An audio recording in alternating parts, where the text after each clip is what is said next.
Hey, how's it going? I have one question for you. Do you like squirrels? Because if you do, if you like squirrels, then this deck is going to be nuts. We have Chatterfang, the Squirrel General deck, which is a lot of fun. On this one, we're actually going for a fun build here where it's going to be aggressive. We're going to make tokens with our commander, and we're going to attack with a bunch of squirrel tokens for damage. This one is Golgari colors, green, and also as you see here is black with the special ability. So it opens up a lot of options that we wouldn't have in mono green decks. The power level on this deck, we're going for a level 7 because Chatterfang himself kind of ups the power level a little bit. We're not doing any infinites, which would usually put this at a power level 6, but because it's Chatterfang, you have an ability to destroy creatures that are on the board with your tokens. You have a doubling season type effect here. It's a little bit more powerful, so we'll put it at 7. So to start off with, how do we make our little squirrel buddies to be able to make an army of squirrels to take out our opposition, right? That's the question. So we start off with creatures that come into play, and they create more squirrel tokens. So this right here is one of the reasons why I wanted to play the deck in the first place. This is an old reserve list card from Urza's Legacy called Deranged Hermit, 5 mana, 1/1, but it comes in and it basically puts 9 mana, 9 power worth of creatures onto the board here, with pumping all your squirrels as well. So they're all 2/2s. It puts 4 into play. And if you have Chatterfang, again, he doubles the tokens coming in, makes additional squirrel tokens. So you play Chatterfang, you play Deranged Hermit, and you already have 8 squirrel tokens that are all 2/2s on the board. Now, Deranged Hermit does have this bit of a drawback here of the echo cost, where after you play it the next turn, you have to pay the 5 mana cost again to keep it on the board. But who cares? You already made your tokens, and that's what really matters, right? So the funny thing about this is that there's a card that's very similar to this, that's not reserve list, that's not as high in monetary value, but it's actually better in terms of gameplay. You have the Deep Forest Hermit. So the Deep Forest Hermit, instead of an echo, it has Vanishing 3. So it sticks around for 3 upkeeps. On that last upkeep, when the last counter is removed, the time counter, you're sacrificing it. But in the meantime, it's giving squirrels you control +1/+1, and again, it creates 4 squirrel tokens. So if you're going to be tutoring for a card or one that you just rather draw, this one is actually better because if you have this kind of power on the board with, again, Chatterfang making extra squirrels, that should be enough. 3 turns should be enough to do some significant damage. We also have Drakekeeper. This one, 5 mana. Enters the battlefield, you create only 2 instead of 4 like the other ones. Create 2 green squirrel creature tokens. This also has the added ability of giving your squirrels some evasion here. And it's also a 2/2, so it's a little bit harder to get picked off. But again, it doesn't give the Anthem effects like these do of +1/+1. So instead, we pay 4 mana and we give our squirrels Menace. Now, later in the game, when you have a lot of squirrels, it doesn't really matter if they're 1/1s and the opponent can continually block them and you're not able to get through. This enables them to, okay, maybe they have a couple of big creatures. They're not going to be able to block enough squirrels to stop the onslaught. So that's why this one is good here. Underworld Hermit, this one's kind of one of the weaker cards here. Now you'll see there's a lot of cards actually that I'll put on the sideboard on Moxfield if you check out my Moxfield list of this deck that you can switch in if you want. Some of them are a little bit more spicy. This is one of those slots that can be changed out, but it gives you a 1/1 green squirrel token for each of your pips of black mana on the board, your devotion to black. So just if it comes in by itself with nothing else, you're getting 2 devotion, that's 2 squirrels. And if you have Chatterfang out, again, that's 4 squirrels. Next up, we have Mycoloth, a fungus that has Devour 2. So when it enters the battlefield, you're sacrificing any number of creatures that you want. Then it comes into the battlefield with twice that many +1/+1 counters. And on top of that, at the beginning of your upkeep, put a 1/1 green sapling creature token onto the battlefield for each +1/+1 counter on this guy. And the thing is, if this can survive for a turn, and you get to play it with Chatterfang still on the board, that means on your upkeep, I mean, it's so many tokens that all you need basically is one more turn after that to attack, and you should be winning the game. and that is why it is in the deck. And again, Chatterfang doesn't care what type of token is being created. We don't necessarily have to make squirrel tokens like some of our other cards. We can make treasure tokens, we can make sapperlings, we can make anything, and it will create an additional squirrel token with Chatterfang. And again, his ability, though, only works with the squirrel tokens. And one thing that I was messing up when I first started playing this, and you should be aware of, when you pay 1 black, you can sacrifice any number of squirrels. Target creature then gets +X, -X until end of turn. So you can use this, you pay 1 black, and you can sacrifice 5 squirrels at the same time to give something +5, -5, kill an enemy creature, or you can pump up Chatterfang. Again, he has Forest Walk, so he's able to sneak in there on some opponents, and if you keep attacking the same opponent with this general, eventually you're going to get to the point where you might be able to kill them with commander damage, because again, we have some pumpers in here, pumping up the power and toughness of all of our squirrels. Let's keep it moving here. We have Belladros Witherbloom, an Elder Dragon that is somehow in a squirrel deck, maybe to eat all the squirrels. At the beginning of each upkeep, though, you create a 1/1 black and green pest token.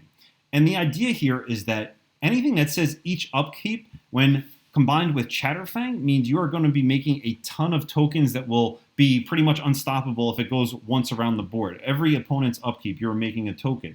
Now, this one helps because late game, sometimes you need to just gain a little bit of life, so it has the added feature of when those pests die, you're gaining 1 life. And if you want to get really crazy for a big turn, you can pay 10 life and untap all lands you control. You can only activate that once per turn, but you shouldn't need it more than once in that situation. And this is also a flying creature.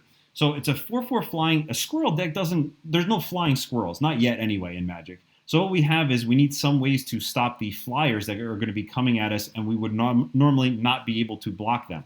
So this card is pretty good. Again, this is a late game card costing 7 mana, but we have some tricks to generate a lot of mana quickly. Next up, no peeking at the next ones yet. So we have Tendershoot Dryad. This is another one that left uncontested will win you the game. Now, the trick with this card is you want to hold this in your hand. You could be playing the Deranged Hermit or the Deep Forest Hermit. Early on, that's no problem. They get killed. They end up in your graveyard. This one, hold in your hand until somebody does some type of board wipe. Again, with Chatterfang, everything we do is very telegraphed. Everybody's going to see it coming. You're building a whole army of squirrels, and you're attacking. And with this deck, of course, we're not putting in something like Pitiless Plunderer that can just instantly do an infinite combo with your commander, right? So we're focusing on the attacks and making an army. Hold this one. After there's a board wipe, you play him, and you're right back in the game again. Oh, I should also mention that with Ascend here, your Sapperlings become 3/3 creatures. And because you're making so many tokens, getting Ascend, which is 10 permanents on the board, should be no problem. So that is why that one is also very powerful. Even if you're not using it with the squirrels, it can win by itself. Acorn Catapult. This is a very fun card. So Acorn Catapult can be used in a variety of ways. You can use it kind of like an Orcish Bowmaster, and you can just ping like a random little creatures whenever you're feeling like it, and you can give them free squirrels, yes, but you can kill something like Orcish Bowmasters or Fairy Mastermind or a creature that's giving them a ton of value. Esper Sentinel. Those are all great targets for this, and you don't really care that you're giving them a 1/1. Our 1/1s are usually going to be pumped anyway, but the ideal way to use this is actually to target yourself, and you deal 1 damage to yourself, and then you create a 1/1 green squirrel, and with Chatterfang in play, that turns into 2 squirrels that you get on the board. And sometimes you can ping your own guy, your Chatterfang, or your other people on the board. Just be careful if you're pinging your own Chatterfang, because somebody will have a shock or something like that in hand, or a way to deal 2 damage to him or give him -2/-2, and he'll kill him. So it's actually easier because we don't really care so much about the life total because we're very aggressive here, that you can just ping yourself with this. Enough on that one. And then we have a cool one here, the nice full art. Full art looks a lot nicer than the standard card on this one. Chitter Spitter, because it's not a nut collector deck without something like this. At the beginning of your upkeep, you sacrifice a token. If you do, you put an acorn counter on it. So, of course, I like the theme of the acorn counters, and you keep building it up here. And squirrels you control get +1/+1 for each acorn counter on Chitter Spitter. So it's already a Anthem effect, giving power, and it's going to increase every turn because you're going to be sacrificing a token every turn. You don't really care that you're losing 1, because you can tap 1 green mana and create a 1/1 green squirrel token, which actually turns into 2 with your commander. But of course, there's always times where somebody's going to kill your commander. People get scared of Chatterfang, right? And that's why we have the alternative effect that does the same thing as our commander, Parallel Lives. If an effect would create 1 or more tokens on the battlefield, you put 2 of those tokens instead. So even if Chatterfang dies, we can play this card, get it into play, and we can still double up our tokens, and the deck works the same. If you have this out with Chatterfang, that means in 1 or 2 turns you should have enough to do enough damage to win the game anyway. So it's a win more, or it's a replacement for your commander. If your commander has been targeted and died too many times and you don't know what to do, then you have Parallel Lives to get out of that situation. We also have other ways of getting our creatures into the board, though. We have items like these right here, right? We saw some squirrels here, but a lot of the ways to get squirrels into play are actually effects like sorceries that put 2 green squirrels into play. Again, has a flashback cost, paying 3 life. We don't care. We're going to make some squirrels. We have Chatter of the Squirrel. Put a 1/1 green squirrel token into play, again with flashback. Verdant Command, one of the least played command cards compared to the blue one, Cryptic Command and other ones. So this one can put 2 tapped 1/1 green squirrel tokens into play. Could also exile a card from a graveyard if somebody's trying to reanimate something. Target player gains 3 life, not really as good. And then the counter target loyalty ability of a Planeswalker is something that nobody will see coming with this one here. And since it's choose 2, you get to choose 2 of those options. So you're always choosing the squirrel, basically. And then whatever effect, whether you need to exile a card from a graveyard or counter the loyalty ability of a Planeswalker. Chatterstorm. So if you want to have one big turn and put a lot of squirrels into play, this has Storm. So you're copying it for every spell that you've cast that turn. So if you're creating 1/1 green squirrel token, just casting this. If you cast 5 other cards in your hand and then this, you're creating a lot of tokens doubled up with your commander. Second Harvest is another way if you have a large board presence, even if you do not have your commander, on the player before your end step, you go cast this, and for each token you control, put a token onto the battlefield that's a copy of that permanent. So even if you only have 4 1/1 squirrels on the board, if you use this and you have 8 1/1 squirrels on the opponent's end step, that means on your turn you can play an Anthem effect, and then you can attack with your 2/2 or bigger squirrels, which is pretty impressive right there, and a nice little trick that you can play with this deck. We have other ways of getting more creatures into play.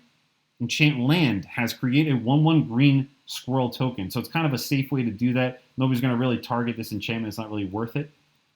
We have Cloakwood Hermit, which goes with our commander. So as long as our commander is out, at the beginning of our end step, if a creature card was put into your graveyard from anywhere this turn, create 2 tapped 1/1 green squirrel creature tokens. And the great thing about this is that now that the rules of Magic were changed a while back, where tokens do go to your graveyard before they are exiled and no longer exist. So even if a token dies, or if we sacrifice one with Chatterfang's ability here, we can trigger the ability and not only have it replaced, but we'll get additional ones. So you'd have 4 come in by sacrificing 1. It's a pretty good deal right there. We also have Squirrel Sanctuary. Not the strongest card, but you know what? It's recursion, and you can keep making those tokens when you need to. So whenever a creature you control that's non-token dies, you pay 1, and you can return it to your hand, and then for 1 green, you keep casting it and creating the squirrel tokens. And then here's a weird one, right? We have Bitter Blossom. The problem is that this card is just so good in every deck. At the beginning of your upkeep, you lose 1 life and create a fairy rogue creature token with flying. Now the thing is that, again, we said earlier, we don't have a lot of ways to stop flyers in this deck. So this actually creates these little 1/1 blockers that'll be blocking somebody that has a spirits deck with pumped up spirits, or they have a dragons deck that is coming at you. That will whittle your life total down to nothing if you don't have something like this just to even use as chump blockers. And again, every time this is making a fairy with your commander out, it is making an additional squirrel token as well. So we have here a bunch of ways with sorceries and instants to get additional squirrels into play.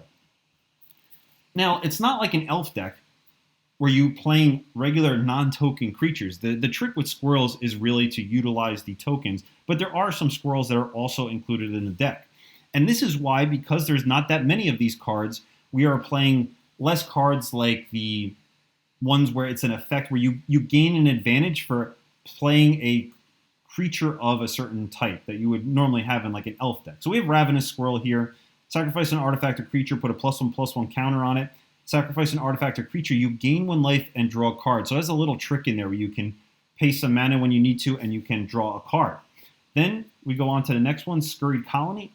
+2/+2 as long as you control 8 or more lands. But the big item here is that it has reach, so it can block a flying creature when you really need it to.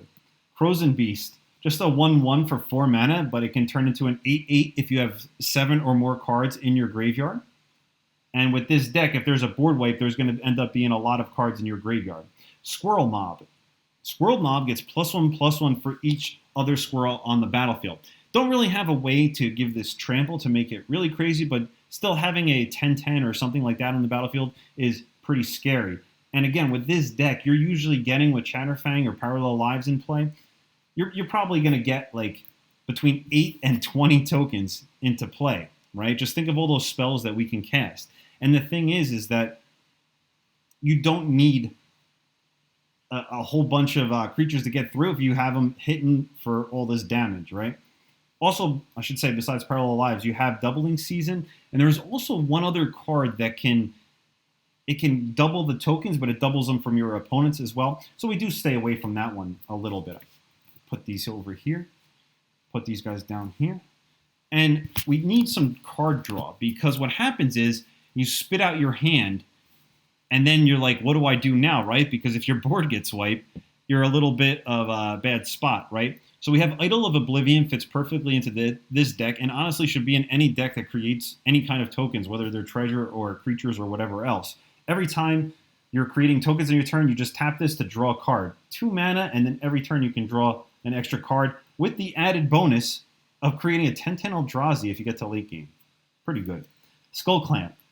Those tokens are just fodder for your Skull Clamp. Just draw as many cards as you want until you fill your hand up, and then you can leave the rest on the board for your attack.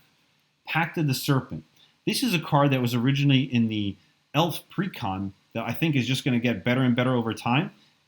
Choose a creature type. Target player draws X cards and loses X life, where X is the number of creatures they control of the chosen type. You do have to be careful because sometimes you can cast this if you're drawing 10 cards and losing 10 life. 10 is kind of a lot. So you do want to play this a little bit earlier and just refill your hand so that you're ready for something that's going to change the board state and you need to react, or finding a way to protect your board state. I really like that card.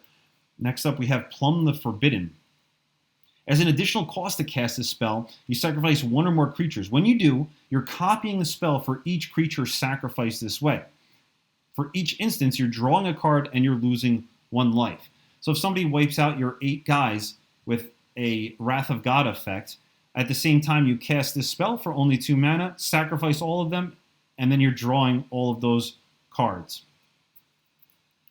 Then we have Sylvan Library in a Dominaria remastered style full art that looks a lot nicer than some of the other weird Sylvan Library cards.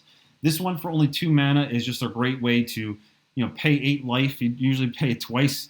Doesn't matter how much you're going down to 20 life only, but you can do it in this deck because you're going to be aggressive and you need that extra card draw to keep the threat on the board and to keep pushing. Shamanic Revelation. Draw a card for each creature you control. That is the main purpose of this one. The other effect here, you gain 4 life for each creature you control with power 4 or greater. It can come into play if your guys are pumped, but usually it's just to draw 5 or more cards for 5 mana. Toski, Bearer of Secrets, a squirrel. This squirrel can't be countered, though. It's indestructible. It's always on the board. And then whenever a creature you control deals combat damage to a player, draw a card. So there's lots of ways to draw a ton of cards in this deck, utilizing the advantage of having tons of tokens on the board. Just like now we're getting to the spicier card draw. Oran Frostfang. Attacking creatures you control have Death Touch. Nobody's going to want to block your squirrels when they're going to lose their 4/4, their 6/6, their 8/8 creatures. Whenever a creature you control deals combat damage to a player, draw a card, and it's a 2/6, which is kind of difficult to get through with that much damage to kill it. Really spicy now. We got Yawgmoth, Thran Physician. This is similar to the effect that Chatterfang has, except here you're just paying 1 life instead of black mana, sacrificing your squirrel tokens to put a -1/-1 counter on up to 1 target creature and draw a card. There's also a proliferate, although I don't really use that one. It's more to kill all the opponent's creatures and draw cards in the process. Braids is really powerful in this deck. Actually, every deck that I've played this in, it's been really powerful. So at the beginning of your end step, you sacrifice an artifact, creature, enchantment, land, or planeswalker. In this case, 90% of the time, you're going to be sacrificing your tokens, your creatures. What this does is the opponents are going to have to sacrifice a permanent that shares a card type with them. If they don't want to sacrifice the creature, then they're going to lose 2 life and you draw a card. So if nobody wants to sacrifice anything, you're going to be drawing 3 cards. Pretty impressive card draw right there. And then Liliana Dreadhorde General. What the heck's going on here? This is zombies, right? Whenever a creature you control dies, though, you can draw a card. That includes squirrels, that includes your fairy tokens, that includes anything. But you can also create a 2/2 black zombie creature token, again, triggering the effect of your commander. It also has this nice ability here. Each player sacrifices 2 creatures for a -4. So on this one, depending on the board state, you can put it into play in +1 to get to 7 loyalty, which is pretty hard to take out if you don't have enough defenders. Or if you have a nice board state, you put this out, you make each player sacrifice 2 creatures, sacrifice a couple of tokens, wipe everybody else's board, and you're drawing cards in the process. So this is a great card for right around the time when you would have 6 mana to be playing this card. We have back to the first one there. Now, another thing, we're not just attacking, right? We have to have other win conditions in the deck, right? Well, we do. We have some fun ones here. We have Strixhaven Stadium with a library of text written on it here. So with this card, you basically have a single target player removal. When you're hitting people, you're putting counters onto this, or when you're tapping it for mana, you're putting a point counter onto the stadium, right? And once you get to 10 point counters, you win the game that's going on in the stadium. And then when a creature hits an opponent, it's getting a counter, and then if it has 10 or more, you remove all counters, and that player just straight up loses the game. So cards, when they say just straight up lose the game for a player, are pretty good. Again, this is single target removal, but you go after, your board is going to be going wide, right? You're going to have a lot of tokens across the board. All you need to do is get through with one of them when you have enough counters on this, and they're going to be knocked out of the game. And a lot of people are not ready for that, and it's just a fun alternative win condition there. Then we have Coat of Arms. Now this card is really good, but it's also a bit scary. Each creature gets +1/+1 for each other creature in play of the same creature type. So if you have, for example, it says here, 3 goblins in play, each of them gets +2/+2. So if you're having the squirrels in play, it's going to really make them very large in one turn. If you have a bunch of squirrels out, you play this and you attack and you go for the win, or you go to knock out a few of your opponents. The problem is if you're playing against other decks, maybe it's a humans deck, maybe it's a zombies deck, this is a symmetrical effect, right? So you're helping the opponents. So that's the one situation where this card is really not that great, because when you pump your guys, you're pumping the opponent's guys as well, and there's going to be crackback, or they can just defend your onslaught, right? So Gruesome Fate is a trick play here that maybe the board state's gotten to the point where you can't really attack effectively, but you've done some damage over the game. Then you just finish it off by casting this. Each opponent loses 1 life for each creature you control. So you hold off on this one, and you cast it almost like an exsanguinate effect. Put this one down here for the win condition cards, or cards that can make you win. We also have to have some type of graveyard effects in Recursion. So we have the Always Faithful, Reanimate, can target a creature in your graveyard, preferably, where is he? My Deranged Hermit, my favorite card from this deck. You put that guy back into the board state right when you have Chatterfang out, and you're right back in the game. You do the same with the Deep Forest Hermit, or any of those cards that put several tokens into play. Or you can take an opponent's card like a Toxrill or a Elish Norn or something like that, and just put it onto the battlefield under your control, which is great. Noxious Revival. Putting target card from your graveyard on top of its owner's library, you cast this on the end step of the player before you, and you can put something like one of your win conditions that somehow ended up in your graveyard on the top of your library to draw, and then go in for the attack. You can put a removal card back that you need at the moment. Lots of different ways. good utility value. And then you have the Ever Faithful as well, Eternal Witness. This one's just putting a creature card from your, return a target card from your graveyard to your hand for more graveyard recursion there. So even if they eliminate a threat, especially with that reanimate, it comes back pretty quickly. We also have the pumper effects, right? The Anthem effects. Sylvan Anthem is good because green creatures you control get +1/+1, meaning all of your squirrels. And then whenever a green creature enters the battlefield under your control, scry 1.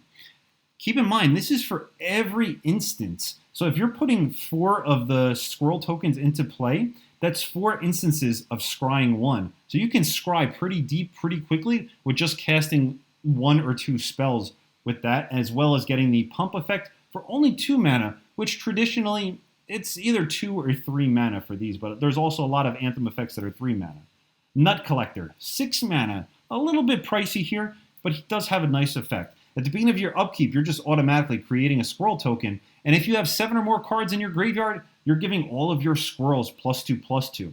This is a card that I don't really want until late in the game. Squirrel Sovereign, 2 mana, Goblin Lord, right? It gives other squirrels you control +1/+1. He's a 2/2 himself. Should be 3 mana, but it's 2, so it's even better. And then here's a sneaky one. Creekwood Liege. Yes, this is a horror and not a squirrel, but it gives other black creatures you control +1/+1. Hey, you know what? Our fairy rogues are black creatures, so we would have 2/2 flyers. But the other green creatures we control, they get +1/+1, so that means all of the squirrels. Now, the trick here is that at the beginning of your upkeep, you're creating a 1/1 black and green worm creature token. So with Chatterfang out, you're getting the squirrel tokens, right, that you can use for his ability to sacrifice or doing your general squirrel job. And then the other thing is black and green means it's getting +1/+1 and +1/+1 from the second effect. So it's getting into a 3/3 creature for the creatures that it's creating, these worms. That's why it's good in this deck. We have some of the pumpers there. Now, of course, when we're getting this huge board state with all of these squirrels running around like crazy, they're just going all across the board, right? People are going to say, well, look at all these items that you have on the table right now. We need to do something about this. And your job is to stop them with something like Heroic Intervention, right? You need a way to protect your creatures. So this one gives them indestructible and hexproof until end of turn. So these you hold into your hand until there's a Wrath of God style effect. We also have Golgari Charm, which is another one that can regenerate each creature you control.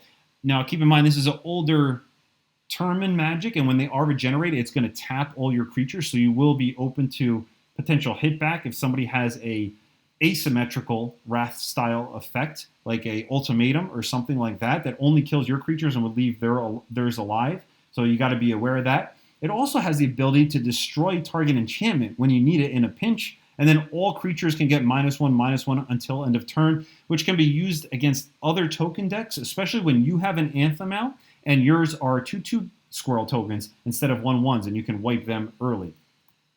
We also have Autumn's Veil, because sometimes people are just scared of Chatterfang because he looks so intimidating there with that, I don't know, with those ears, right? So you protect him with a card like Autumn's Veil.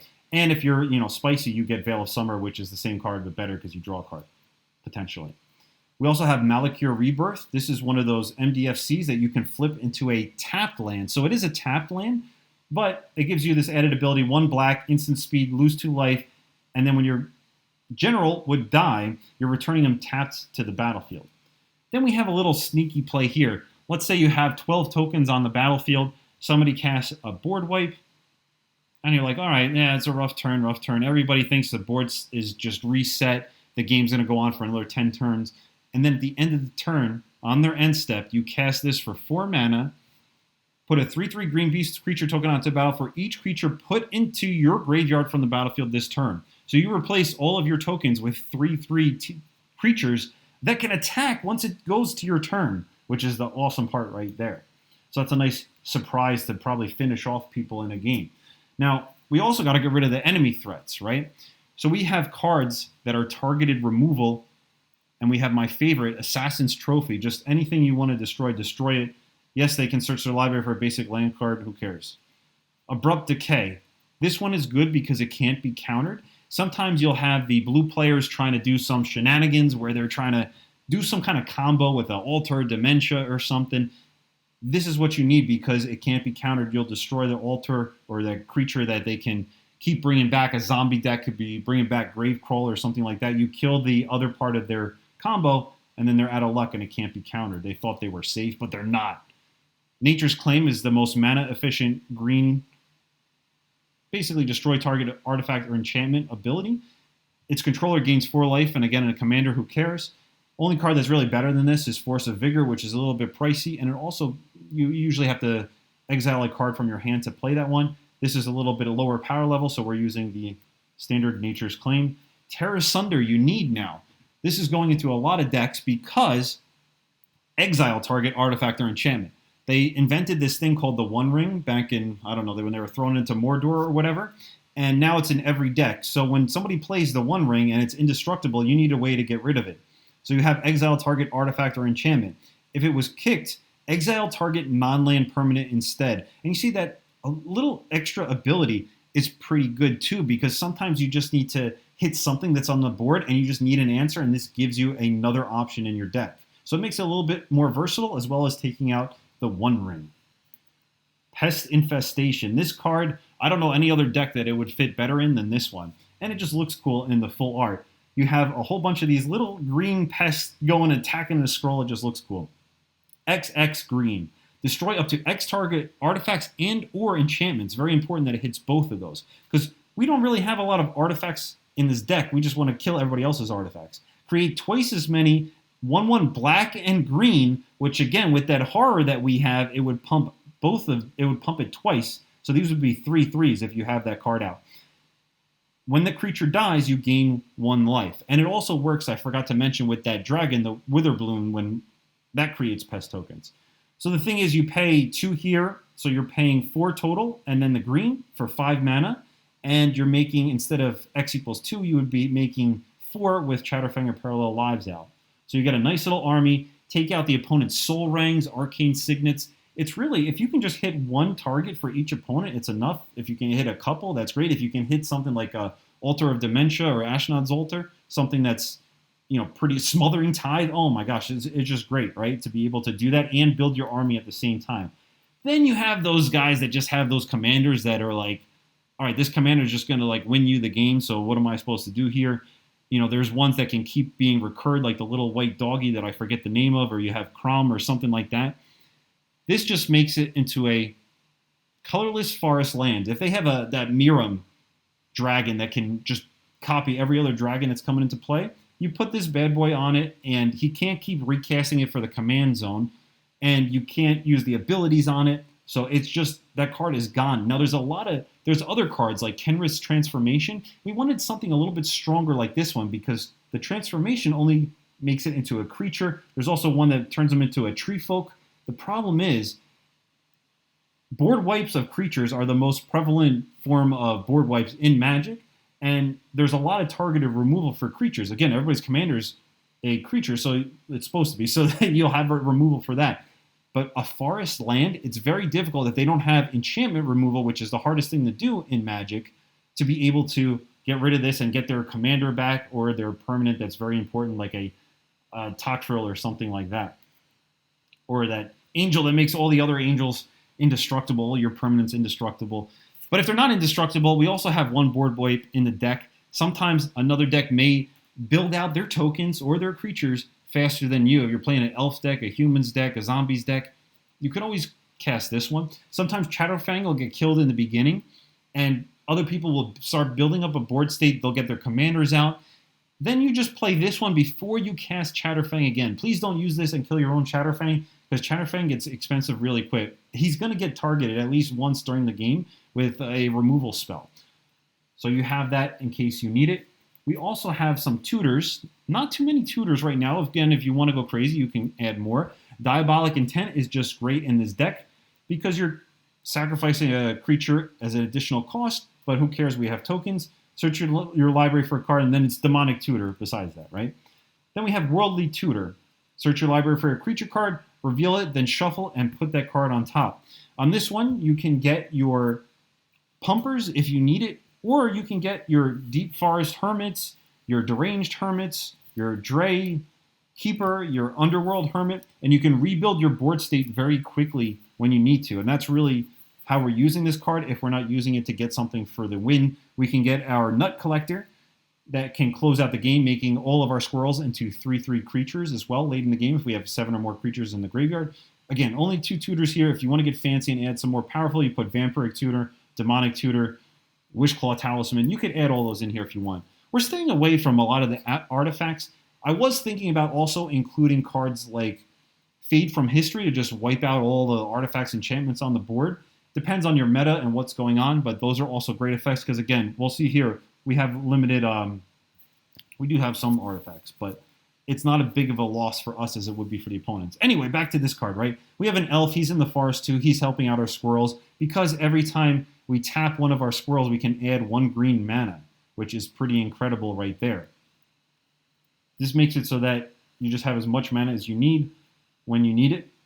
Nature's Lore. This is a great card in this deck because you're playing it on turn 2, which means it's before your commander's coming out. Then next turn your commander comes out and you still have, let's say, 1 green mana to cast a spell or creature, get another squirrel into play. That land comes in untapped. That's why these cards are so important. There's 3 of them, right, guys? There's Nature's Lore, there's 3 Visits, and then there's Farseek, which doesn't get a forest, and I don't know if that one works here, but that's not important. Anyway, the 2 mana ones, right? We have Kodama's Reach, which is the exact same card as Cultivate. This one, I have cool art on this one. I put the Cultivate in the other deck, so Kodama's Reach is here. Get 2 basic land cards, reveal those cards, put one onto the battlefield tapped, and the other into your hand. I wanted a little bit of land ramp in this deck because, again, Chatterfang, you think it's like elves and you don't really need that much and that many lands in your deck, but Chatterfang starts getting targeted, and you realize, you know what, I'm getting behind all the other players. These are a couple of cards that really make a difference when you're drawing them and you're getting ahead and getting the lands you need into play. Like our friend, the Wood Elves, again, this is putting a forest card into play and shuffle your library. It's untapped, so you can use it that turn. That's why these are good. You can even play them late game and play additional spells on the turn. You can use it when you're playing your Storm card that's making a bunch of squirrels at the same time. Arcane Signet. Basic mana dork there, and Soul Ring. And you'll notice that's really all we have is the nice Brothers War Commander Soul Ring and an Arcane Signet. Because really, we only need to play a few things before Chatterfang comes out. Ideally, it'd be better if we had squirrels that are coming out after Chatterfang is out. So we want to be able to really drive our spells the turn after Chatterfang comes out to get our guys in so that they can attack the next turn. There you have those cards. That makes up the majority of the deck here. We also have some interesting lands that we want to talk about, right? We have Swarm Yard. That is just a great card. It regenerates target insect, rat, spider, or squirrel. So great for this deck. It's almost like a Yavimaya Hollow, if I can remember that correctly, which is a reserve list card, which is very expensive. This has the same effect, a little bit better because you don't have to pay mana, and goes perfectly in this deck. Now, Verdant Catacombs. You saw a couple of the cards we have, Nature's Lore and Wood Elves. They get a card out of your deck. When you're searching for a forest card, you're, of course, going to try and get one of your dual land type cards. Not dual land because this isn't as high of power level here. But again, pay 1 life fetching for your Overgrown Tomb. You pay 2 life, comes into play untapped, and you can use it right away. Or, what's interesting in this deck is that sometimes later on, you're not really rushing to get the untapped lands, and you can get a Haunted Mire, so that a couple turns from now, when you really need black mana, you're going to have it, because even though it enters the battlefield tap, you can search it out with your Nature's Lore, or your Wood Elves, or your Fetch Land, put them on tap, and you're good to go on the next turn. And look at that, another one. This one's a Snowland, the same effect, comes into play tap. So I actually like to put these in. If you don't need it right away, you can do it on the early turns, or when you're playing late game, you can bring those in as well.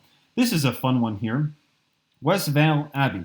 So this right here, pay 1 life, put a 1/1 white and black human cleric creature token onto the battlefield. 5 mana is too much, you're not really going to really do it.